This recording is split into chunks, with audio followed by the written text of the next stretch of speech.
அனைவருக்கும் அன்பான வணக்கம்.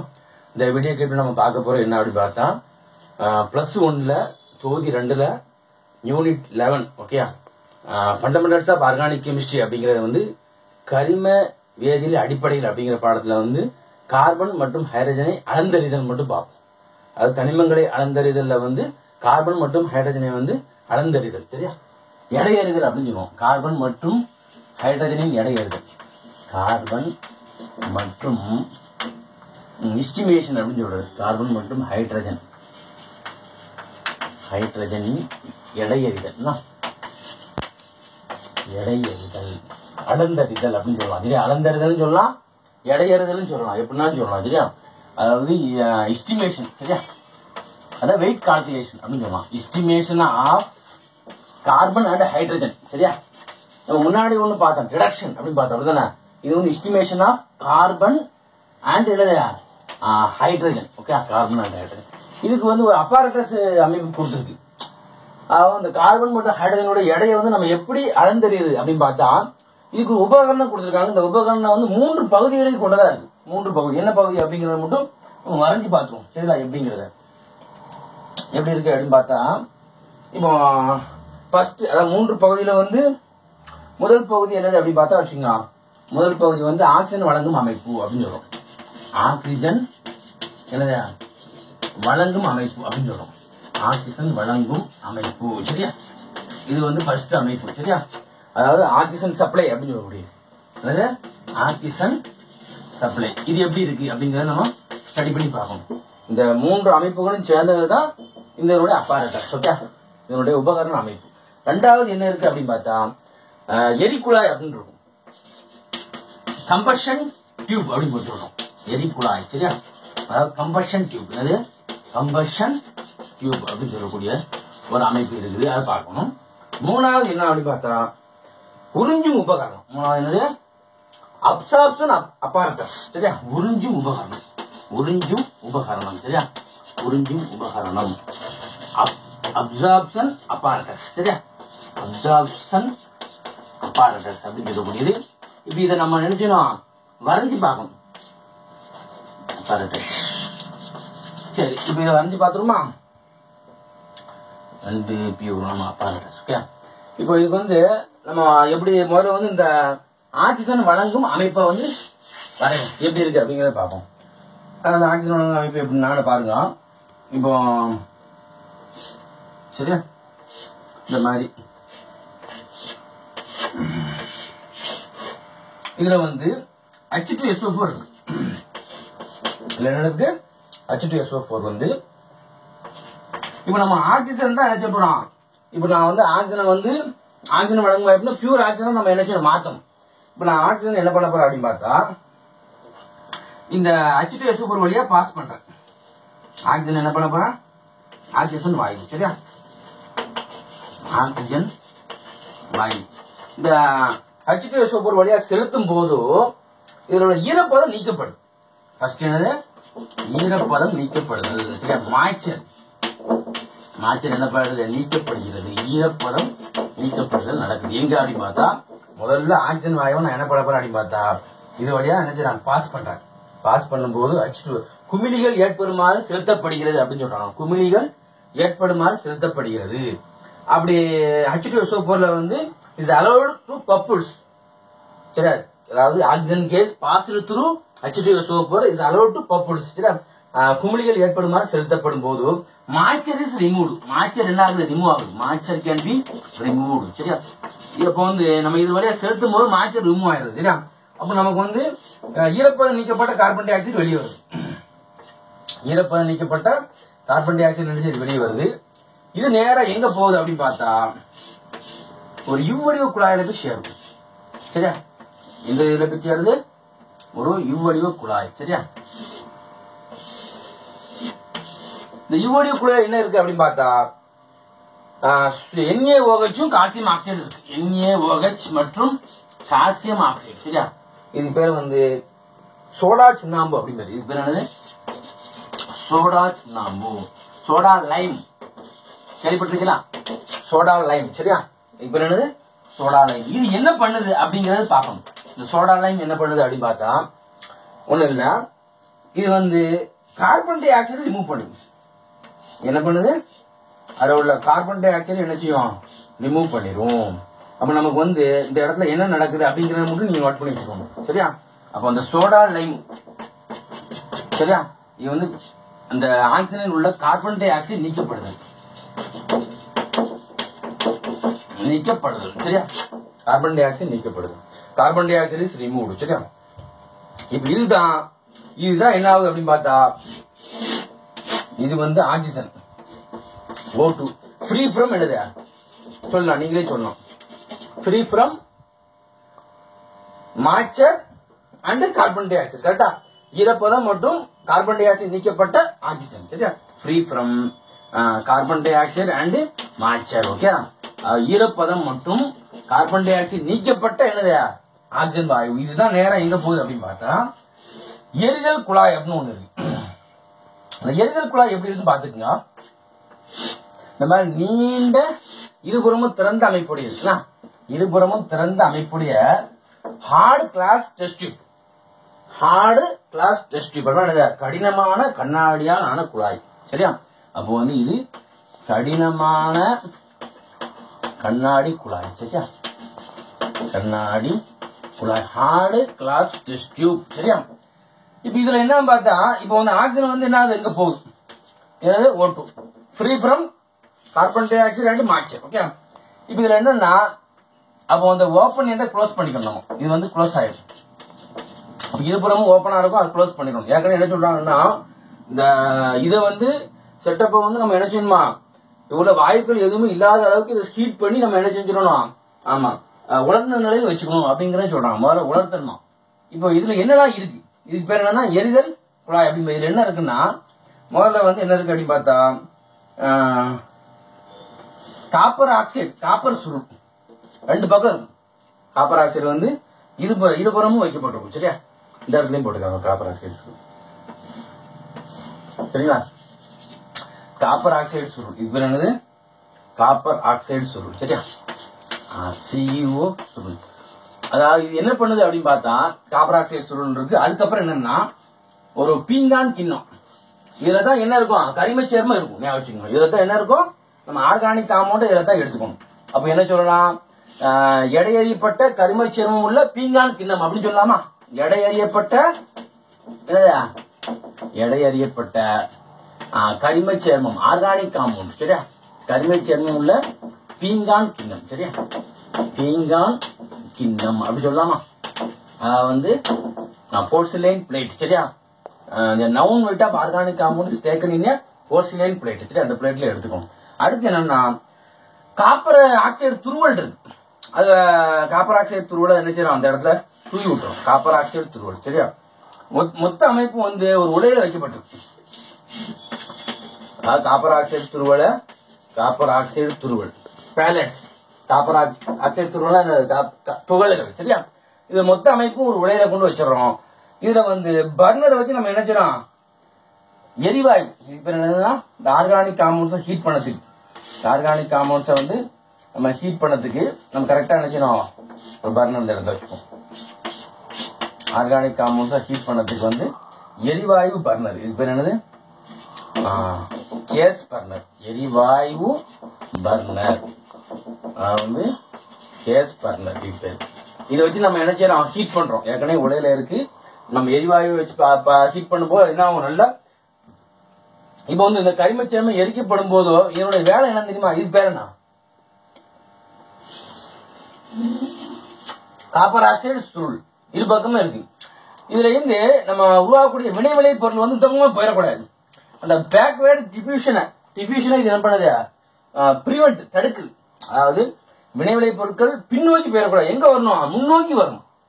எதனால அப்படின்னு பார்த்தா, அந்த கம்பஷன் டியூப்ல இருந்து நேரம் உருவாக்கக்கூடிய கார்பன் டை ஆக்சைடும் நீர், சரியா, H2O என்ன செய்யுது அப்படின்னு பார்த்தா, நேரா இன்னொரு இதுக்கு இந்த உறிஞ்சும் குழாய் அப்படின்னு சொல்றோம். 2 UT. சரியா? உறிஞ்சும் குழாய்க்கு போகுது. 2 உறிஞ்சும் குழாய் அமைப்பு இருக்கு. அதுக்கு என்ன செய்யுது? போகுது. என்ன அப்படிங்கறத நம்ம பார்க்கணும். சரிங்களா?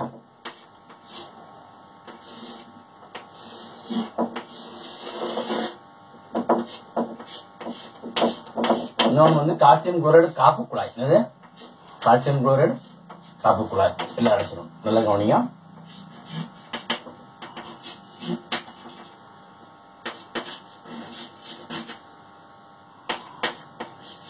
இப்போ 2 உறிஞ்சும் குழாய் இருக்கா? இந்த உறிஞ்சும் குழாயில என்ன இருக்கு அப்படின்னு பார்க்கணும். சரியா? எந்த உறிஞ்சும் குழாயில, இந்த உறிஞ்சும் குழாயில என்ன இருக்கு, அப்புறம் இந்த உறிஞ்சும் குழாயில என்ன வைக்கப்பட்டிருக்கு அப்படிங்கறத பார்க்கணும். ஒண்ணு இல்லப்பா, இது வந்து என்ன இருக்கு அப்படின்னு பார்த்தா ஃபியூமைஸ் ஸ்டோன் சோக்கடின் காண H2 சோப்பு. சரியா? இதுல என்ன இருக்குன்னா ஃபியூமைஸ் ஸ்டோன், சரியா, சோக்கடியின் காண H2 soap. Khan H2 soap அப்படின்னா என்ன பார்த்தா, ஃபியூமைஸ் ஸ்டோனுங்கிறது வந்து கடல்ல இருந்திருக்கக்கூடிய ஒரு வகையான கற்கள், நுரைக்கற்கள். சரியா? வந்து H2SO4 வைக்கப்பட்டுள்ள நுரைக்கற்கள் அப்படின்னு சொல்லுவோம். தமிழ்ல எப்படி சொல்லணும்? H2 காண H2SO4 அடர். சரியா? அடர் H2SO4 வைக்கப்பட்ட என்னது? நுரைக்கற்கள். நுரைக்கல் இது என்ன செய்யுது அப்படின்னு பார்த்தா, நமக்கு என்ன வெளியே வருது? கார்பன் டை ஆக்சைடு, நீரும் வெளியே வருது. இது நீரை வந்து உறிஞ்சும். அப்போ நீர் உறிஞ்சும் இடம், இந்த இடத்துக்கு பேர் என்னது? நீரானது உறிஞ்சப்படுகிறது. சரியா?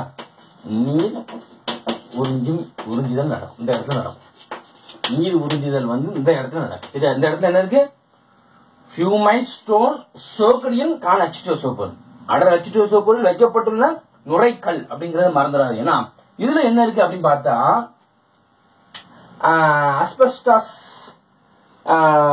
அஸ்பெஸ்டாஸ் மீது உள்ள கேவச், வந்து அஸ்பெஸ்டாஸ் அப்படின்னா என்ன? அது ஒரு வகையான நார். சரியா?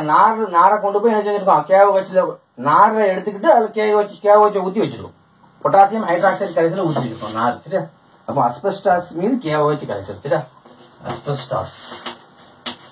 அஸ்பெஸ்டாஸ் மீது கேவச் கரைசல்.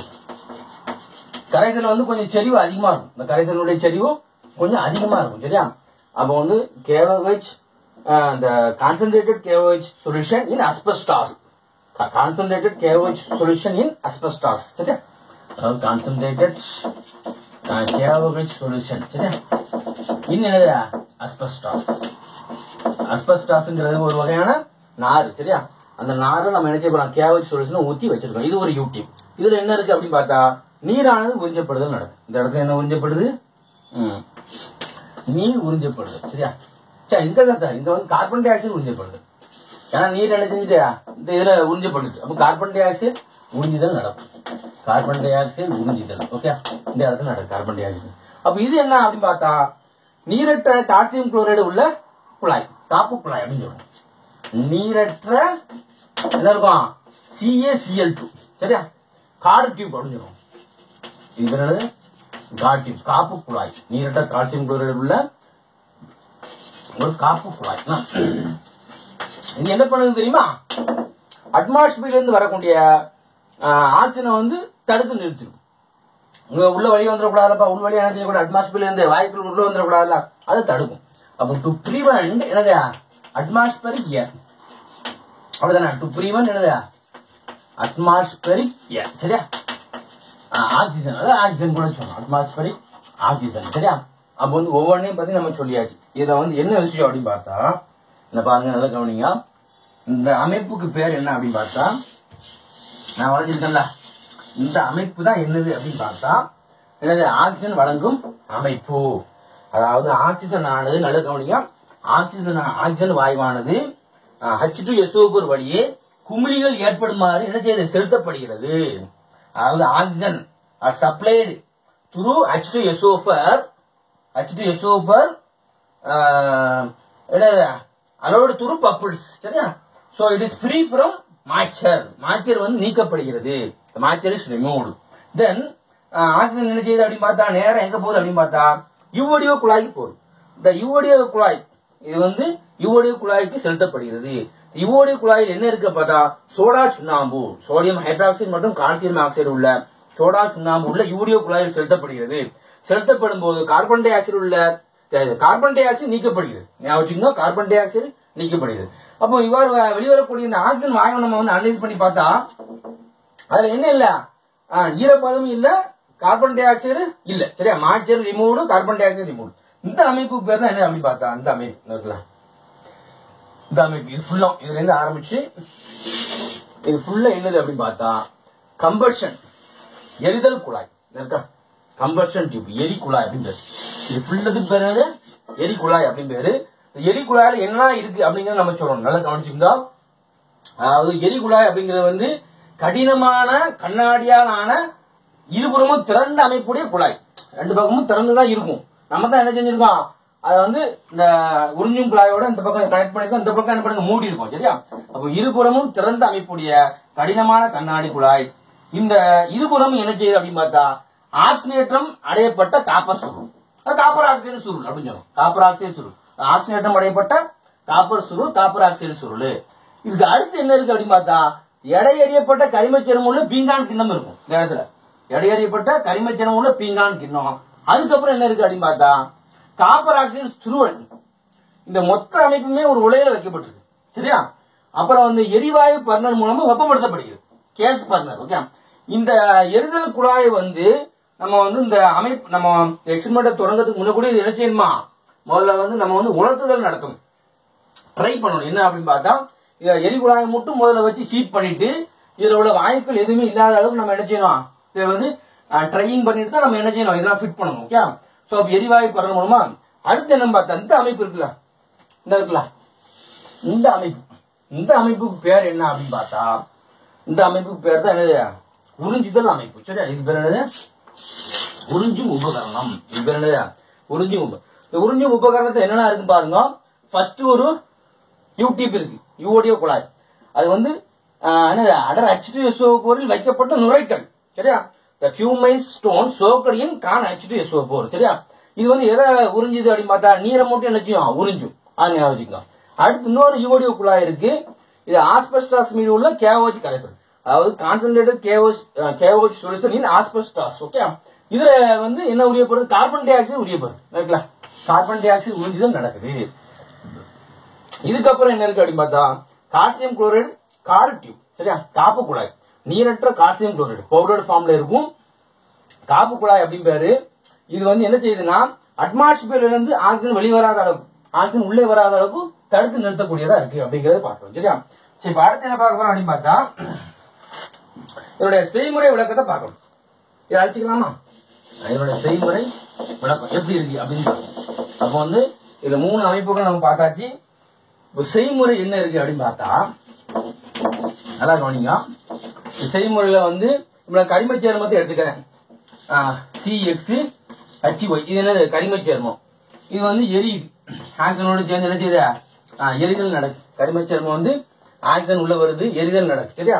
எரிதல் நடக்கும்போது என்னவா மாறுது, உனக்கு கார்பன் இருந்தா என்னவா மாறும், கார்பன் டை ஆக்சைடா மாறும். கார்பன் இருந்தா கார்பன் டை ஆக்சைடா மாறும். ஹைட்ரஜன் இருந்தா நீரா மாறிடும், சரியா? H2O. இதை பேலன்ஸ் பண்ணிருப்பாங்க Y/2, சரியா? அப்புறம் என்னது, X இருக்கனால இந்த இடத்துல X போட்டிருப்பாங்க, சரியா?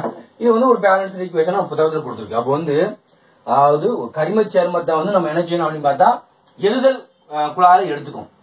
எதுக்கு எடை தெரியணுமோ அந்த கரிம சேர்மத்தை, எடை தெரிய வேண்ட கரிம சேர்மத்தை எரிதல் குழாயில் எடுத்துக்கொண்டு அதை என்ன செய்யணும் அப்படின்னு பார்த்தா நம்ம எரிக்கும் போது கார்பன் இருந்தா கார்பன் டை ஆக்சைடா மாறும், கார்பன் இருந்தா கார்பன் டை ஆக்சைடா மாறுது. ஹைட்ரஜன் இருந்தா என்ன மாறும், நீரா மாறும், சரியா? இப்ப இது எங்க வெளியே வருது அப்படின்னு பார்த்தா அப்படியே வெளியே வருமா, இது பின்பக்கமா வர்றது தடுக்கத்தான் இந்த 2 சுருள். இந்த சுருள் என்ன செய்யுதுன்னா இந்த வினைவிளை பொருட்கள் என்ன செஞ்சிடக்கூடாது, பின்பக்கமா வந்துடக்கூடாது, அதை தடுப்பதற்காக இந்த சுருள் இருக்கு, சரியா? அப்ப இப்படியே வெளியே வருது. கார்பன் டை ஆக்சைடு நீர் வெளியே வந்தோம்னா ஏற்கனவே நம்ம வந்து இந்த யூடிஓக்குள்ளாக நம்ம என்ன செஞ்சிருப்போம், வெயிட் பண்ணி வச்சிருப்போம், சரியா? கிட்டத்தட்ட இந்த ப்ராசஸ் வந்து 2 மணி நேரம் நடக்குது. எத்தனை மணி நேரம், 2 மணி நேரம் நினைச்சது இந்த ப்ராசஸ் நடந்துட்டு இருக்கு. அப்போ இது ஏற்கனவே நமக்கு ஒரு வெயிட் தெரியும், நவுன் வெயிட் ஆஃப் த யூஓடிஓ குழாய், சரியா? அப்போ இதனுடைய வெயிட் நமக்கு தெரியும், நவுன் வெயிட் ஆஃப் இந்த யூஓடிஓ குழாய். இப்போ கார்பன் டை ஆக்சைடு நேரம் எங்க உறிஞ்சப்படுது, இங்க உறிஞ்சப்படுது. நீர் இங்க உறிஞ்சப்படுது. வெயிட் கூடுமா கூடாதா? கரிம சேர்மத்தில் உள்ள கார்பன் கார்பன் டை ஆக்சைடா வெளியே வருது, கரிம சேர்மத்தில் நீர் இங்க வெளியே வருது. அப்ப நீர் வந்து இங்க உறிஞ்சப்பட்ட உடனே இதோட எடை எனர்ஜி கூடும், எடை அதிகரிப்பு நடக்கும். நம்ம இங்கேயும் எடை அதிகரிப்பு நடக்குது, 2 இடத்துல எடை அதிகரிப்பு நடக்குது. இந்த எடை அதிகரித்த அந்த எடையில இருந்து நம்ம நினைச்ச போறோம் கார்பனுடைய எடையும் ஹைட்ரஜனுடைய எடையும் கண்டுபிடிக்க போறோம். நீர்ல என்ன இருக்கு, கார்பன் இருக்கு, ஹைட்ரஜன் இருக்கு. அப்ப இந்த கார்பன் டை ஆக்சைடு நீரும் வந்து இந்த ஈவோடி குழாய் போன உடனே நீர் வந்து இங்க உறிஞ்சப்படுது, கார்பன் டை ஆக்சைடு எங்க உறிஞ்சப்படுது, இங்க உறிஞ்சப்படுது. அப்போ ஏற்கனவே உள்ள எடையை விட இந்த எடை என்னைக்கும் அதிகரித்தல் இருக்கும். அதிகரிக்கிறதுனால நம்ம எடை கண்டுபிடிச்சிடலாம் அப்படிங்கறத சொல்றாங்க. சரியா? அப்போ செய்முறை விளக்கத்துல வந்து நம்ம என்ன சொல்லணும், நம்ம தான் நம்ம எடையாந்து கரிம சேர்மத்தை எடுத்து நம்ம எரிதல் குழாயில் எடுத்து வெப்பப்படுத்தப்படும் போது அந்த கரிம சேர்மத்துல கார்பன் டை ஆக்சைடா மாறுது, கரிம சேர்மத்துல ஹைட்ரஜன் வந்து நீரா மாறுது. அந்த ஹைட்ரஜனும் கார்பன் டை ஆக்சைடும் அப்படிதான், நீரும் கார்பன் டை ஆக்சைடும் ஈவோடி குழாயில் வந்து செலுத்தப்படும் போது என்ன ஆகுது, அந்த மாதிரி வந்து அடர் H2SO வைக்கப்பட்டுள்ள நுரைக்கல்ல வந்து நீர் உறிஞ்சுதல் நடைபெறுது. ஆஸ்பெஸ்டாஸ் மீது உள்ள KOH கரைசல் என்ன இருக்கு, கார்பன் டை ஆக்சைடு உறிஞ்சுதல் நடைபெறுது. முறையை இதனுடைய எடைகள் வந்து அதிகரிக்கிறது அப்படிங்கறத சொல்லிடும். சொல்லிட்டு இப்ப எடையறுதலுக்கு வந்துடும். இப்ப நம்ம எதுக்கு வர போறோம், எடையறுதல். அது என்ன அப்படிங்கறத பார்ப்போம். சரிங்களா? எடையறுதல் என்ன பண்ண போறோம் அடிப்படை, இதை அழிச்சுக்கலாமா, இதை அழிச்சிருவோமா, இதை அழிச்சிருவோம். சரிங்களா? எடையறிதல். இந்த எடை அறிதலுக்கு முன்னாடி இப்ப நைட்ரஜன் இருக்கு வச்சுக்கோ, கரிம சேர்மத்துல ஆர்கானிக் காம்பவுண்ட்ல என்ன இருக்கு, நைட்ரஜன் இருந்தா அது ஆக்சிஜனோடு சேர்ந்து நைட்ரஜனுடைய ஆக்சைடா மாறிடும். நைட்ரஜன் டை ஆக்சைடு, நைட்ரஜன் மோனோ ஆக்சைடா மாறும். இது என்ன செய்யும் அப்படின்னு பார்த்தா நைட்ரஜனை ஒடுக்கமடையுது. என்ன ஒடுக்கமடையுது, நைட்ரஜனை ஒடுக்கமடைந்து நம்ம இது வழியா என்ன செய்யும், உறிஞ்சுதல் நடக்காம வெளியே வந்துடும். சரியா? அப்ப அதே மாதிரி கரிம சேர்ந்த ஹாலஜன்ஸ் இருக்கு வச்சுக்கோ. நம்ம என்ன சுருள் யூஸ் பண்ணணும் அப்படின்னு பார்த்தா சில்வர் சுருள் யூஸ் பண்ணுவோம்.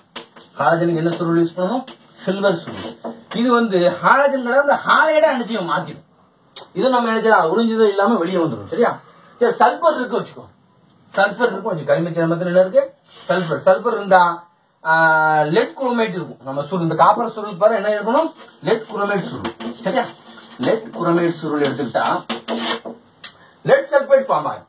என்ன ஃபார்ம் ஆயிரும், PpSO4. லெட் சல்பேட் ஃபார்ம் ஆகி அது இது வழியா வீழ்படி இருக்கும் அப்படிங்கறத சொல்றாங்க. சோ நைட்ரஜன் இருந்தா ரிமூவ் பண்ணிடலாம், ஹாலஜன்ஸ் இருந்தா ரிமூவ் பண்ணிடலாம், சல்பர் இருந்தா நம்ம என்ன செய்யலாம், ரிமூவ் பண்ணிடலாம். அப்ப கார்பன் டை ஆக்சைடு நீர் மட்டும் நம்ம என்ன செய்ய போறோம், இது வழியா அளவு பண்ணி நம்ம கண்டுபிடிக்க போறோம். சரியா? இப்ப எடையறிதல்ல ஃபர்ஸ்ட் நான் என்ன பண்ண போறேன் அப்படின்னு பார்த்தா ஹைட்ரஜனோட எடை கண்டுபிடிக்குமா, எடையறிதல். சரியா?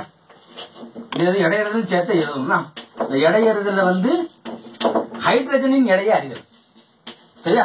ஹைட்ரஜனின் எடையறிதல். சரியா? இது எழுதலாம். ஹைட்ரஜன் எடையறிதல் எப்படி எழுதலாம் அப்படின்னு பார்த்தா பாருங்க, முதல்ல வந்து கரிம சேர்மத்தின் எடைப்பா, கரிம சேர்மத்தின் எடை. சரியா? கரிம சேர்மத்தின் எடை வந்து நம்ம W கிராம் வச்சுக்கோம். கரிம சேர்மத்தின் எடை நான் எடுத்து போறேன், W கிராம் வச்சுக்கிறேன். சரியா? அப்புறம் வந்து இப்போ வந்து நம்ம ஹைட்ரஜன் தானே, அப்ப ஹைட்ரஜன் எதுல இருக்கு, நீர். H2O அதிகரித்த எடை X கிராம் வச்சுக்கோ.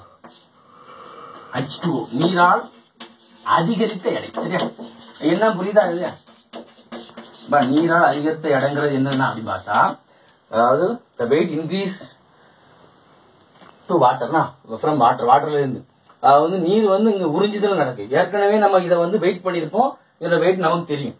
இப்போ ஆஃப்டர் த ரியாக்ஷன் கம்ப்ளீஷனுக்கு அப்புறம் இதோட எடை என்ன செய்யும், அதிகரிக்குமா குறையுமா, கண்டிப்பா அதிகரிச்சிருக்கு. ஏன்னா நீர் வந்து இங்க உறிஞ்சப்பட்டிருக்கு, அதிகரிக்கும். அதான் வந்து H2O அதிகரித்த எடை. இந்த ஈவோடி குழாயினோட எடை எவ்வளவு, X கிராம்னு வச்சுக்கோம். எவ்வளவு வச்சுக்கோம், X கிராம். இப்ப நம்ம வந்து சாதாரணமா H2O எவ்வளவு பாருங்க, 2 H. சரியா? பிளஸ் ஒரு ஆக்சிஜன், 2 × 1 பிளஸ் 16, எத்தனை 18. அப்போ நல்லா கவனிங்க, 18 கிராம் H2O நீரில் 18 கிராம் H2O எத்தனை கிராம் ஹைட்ரஜன் இருக்கு பாருங்க, 2 கிராம் சொல்லலாமா. 18 கிராம் H2O உள்ள ஹைட்ரஜனின் எடை, ஹைட்ரஜனின் எடை. சரியா? ஹைட்ரஜனின் எடை எவ்வளவுப்பா, எத்தனை கிராம் இருக்கும், 2 கிராம். சரியா? 2 கிராம். சரி, இப்போ நம்ம வந்து X கிராம். சரியா? X gram H2O X gram H2O இந்த இடம். சரியா? X கிராம் H2O உள்ள ஹைட்ரஜனின் எடை, சரியா? அது எவ்வளவு, எப்படி பாக்குறது அப்படின்னு பார்த்தா நம்ம சாக்கியம் கட்டி, அதாவது 2 2/18. சரியா? இன்று என்னது எக்ஸ். சரியா? அடுத்து வந்து W கிராம் கரிம சேர்மத்தில் உள்ள W கிராம் கரிம சேர்மத்தில் உள்ள ஹைட்ரஜன் எடை. சரியா? W கிராம் கரிம சேர்மத்தில் உள்ள, சரியா, கரிம சேர்மத்தில் உள்ள ஹைட்ரஜனின் எடை எப்படி பாப்பியோ அப்படின்னு பார்த்தா, அதாவது 2/18 இன்டு x/w. இப்ப ஹைட்ரஜனின் சதவீதம் நமக்கு தேவை, பர்சன்டேஜ் ஆஃப் ஹைட்ரஜன். சரியா? பர்சன்டேஜ் ஆஃப் ஹைட்ரஜன் நமக்கு தேவை. அப்போ ஹைட்ரஜனின் சதவீதம் எழுதுங்க. அப்ப ஹைட்ரஜனின் சதவீதம், சரியா, ஹைட்ரஜனின் சதவீதம் எவ்வளோ அப்படின்னு பார்த்தா பாருங்க, 2/18 இன்டு x/w இன்டு 100. இதெல்லாம் சிம்பிளை பண்ணா நமக்கு என்ன கிடைச்சிரும், ஹைட்ரஜனுடைய சதவீதம் கிடைச்சிரும் அப்படிங்கறத நீங்க பார்த்து வச்சுக்கோங்க. சரிங்களா? அப்ப வந்து இதுல வந்து நம்ம கவனிங்க, இதுல என்னடா இருக்கு, அதாவது கரிம சேர்மத்தில் எடை W கிராம். சரியா? H2O அதிகரித்த எடைங்கிறது இங்க x. சரிங்களா? இதை வச்சு ஒரு கணக்கு, ஹைட்ரஜனுடைய எடை வேணும்னா இந்த மெத்தட்ல எழுதிக்கோம். சரிங்களா? இதே மாதிரியே நம்ம என்ன செய்யணும், கார்பனுடைய பர்சன்டேஜ் பார்க்கணும். கார்பனின் இடையறுதல் வந்து இதே மாதிரி ஸ்டெப் எழுதணும். எப்படி எழுதலாம், இதுல இருந்து அடிச்சிடறேன். சரிங்களா? இதுல இருந்து அடிப்போம் பாருங்க. இதுல இருந்து அடிச்சுட்டு இப்ப எழுதுங்க. என்னது, இப்ப வந்து கார்பனின் இடையறுதல், பர்சன்டேஜ் ஆஃப் கார்பன். சரியா? அதாவது பர்சன்டேஜ் ஆஃப் கார்பன், கார்பனுடைய இடையறுதல், கார்பனின் இடையறுதல்.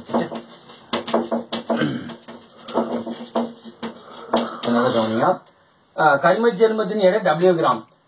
கார்பன் டை ஆக்சைடால் உறிஞ்சப்பட்ட அந்த யூடிய குழாயின் எடை வந்து நம்ம Y கிராம் வச்சுக்கோம். சரியா? அப்போ கார்பன் டை ஆக்சைடால் அதிகரித்த எடை, the weight increased by carbon dioxide. சரியா? யூடியூப் கார்பன் டை ஆக்சைடு அதிகரித்த எடை நம்ம என்ன செய்யலாம், Y கிராம் வச்சுக்குமா, அதை வந்து எக்ஸ்னு வச்சுக்கிறோம். அதாவது நீரால் அதிகரித்த எடையை வந்து நம்ம எக்ஸ்னு வச்சுக்கிறோம், கார்பன் டை ஆக்சைடால் அதிகரித்த எடை வந்து Y கிராம் வச்சுக்கிறோம். சரியா? இப்போ கார்பன் டை ஆக்சைடு கால்குலேட் பண்ணுங்க. இப்போ வந்து கார்பன் டை ஆக்சைடு எடுத்துக்கிட்டா ஒரு கார்பன் பிளஸ் 2 ஆக்சிஜன். சரியா? ஒரு கார்பனுக்கு எத்தனை, 12. ஒரு ஆக்சிஜனுக்கு வந்து 16. அப்படிதானே? அப்ப இதுக்கு எத்தனை வரும், 32. இதுக்கு 12. அப்ப எத்தனை மொத்தம் 44. சாதாரணமா கார்பன் டை ஆக்சைடு வந்து 44 கிராம் இருக்கு. அதுல கார்பன் எவ்வளவு இருக்கு, 12 கிராம் இருக்கு. கார்பன் எத்தனை கிராம் இருக்கு, 12 கிராம். எழுதுமா, அப்போ 44 கிராம். சரியா? கார்பன் டை ஆக்சைடு, சரியா, கண்டெய்ன்ஸ் எவ்வளவு, 12 gram of carbon. 12 gram of என்னது, கார்பன். சரியா? சரி, அப்போ நமக்கு வந்து Y கிராம். சரியா? கார்பன் டை ஆக்சைடில் உள்ள கார்பனின் எடை. சரியா? அப்போ Y கிராம் கார்பன் டை ஆக்சைடில் உள்ள, சரியா, கார்பனின் எடை, கார்பனின் எடை எவ்வளோ அப்படின்னு பார்க்கும்போது 12/44. சரியா? இன்று Y இங்க வந்து. சரியா? அடுத்து W கிராம் கரிம சேர்மத்தில் உள்ள கார்பனின் எடை. W கிராம் கரிம சேர்மத்தில், சரியா, கரிம சேர்மத்தில் உள்ள கார்பனின் எடை எழுதுங்க. எப்படி எழுதியா, கார்பனின் எடை இசிக்கோல் என்னது அப்படின்னு பார்த்தா 12/44 இன்டு Y/W. சரியா? பர்சன்டேஜ் ஆஃப் கார்பன்னா கார்பனின் சதவீதம், கார்பனின் சதவீதம் அப்படின்னு சொன்னா என்ன அர்த்தம் அப்படின்னு பார்த்தா, நல்லா கவனிங்க, 12/44 இன்டு Y/W இன்டு என்னது 100. இது என்னது, கார்பனின் சதவீதம். அப்போ நம்ம இதுவரை எழுதும். சரியா? நம்ம ஹைட்ரஜன் சதவீதம் கண்டுபிடிச்சாச்சு, அப்புறம் வந்து கார்பனின் சதவீதம் கண்டுபிடிச்சாச்சு. சரியா? அப்போ இந்த யூடிய குழாயினுடைய எடை தான் நமக்கு வந்து புத்தகத்துல கொடுப்பாங்க. நம்ம கிவன் என்னதான் அப்படின்னு பார்த்தா, எடை அறியப்பட்ட கரிம சேர்மம் இது W. சரியா? நீரால் அதிகரிச்சது தான் எக்ஸ், கார்பன் டை ஆக்சைடு அதிகரிச்சது Y. இதுதான் வந்து கணக்கில் கொடுத்துருவாங்க கிவன்.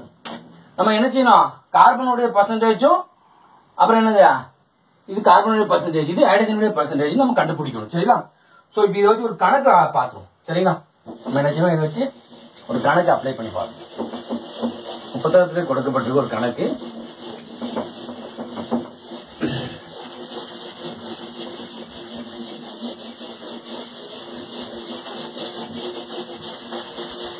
என்ன கணக்கு அப்படின்னு பார்த்தா,